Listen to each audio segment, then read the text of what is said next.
በሶስተኛነት የምናገኛት የድ ድምፅ አነባበብ አሲሚሌትድ ድ ትባላለች።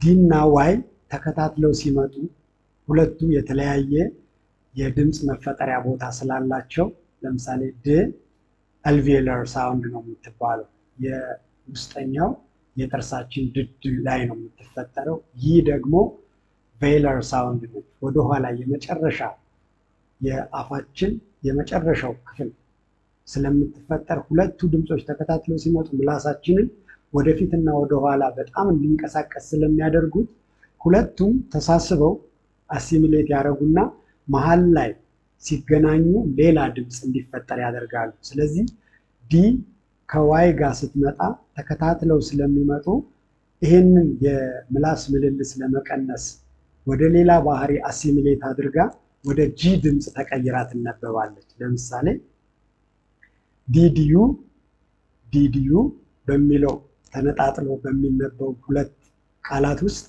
ሁለቱን ቃላት አያይዘን ከኔክትድ ስፒች ስንፈጥር ዲጁ ዲጁ ዲጁ ነው የምንለው። ስለዚህ ዲ ወደ ጂ ዋይም ወደ ጂ ተጠጋግተው ሁለቱ ዲ እና ዋይ ጂ ሆነዋል ማለት ነው።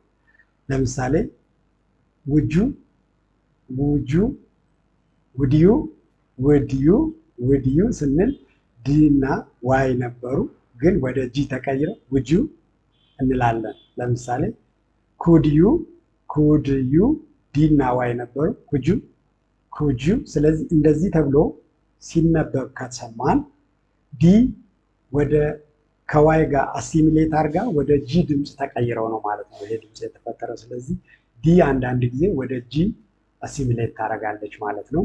እነዚህ ናቸው ሶስቱ ዲ ፊደልን የምናነብባቸው ድምፆች። በእርግጠኝነት ከዚህ ቪዲዮ አንድ ቁም ነገር ጨብጣችኋል። ከኔ ጋር ስለነበራችሁ አመሰግናለሁ።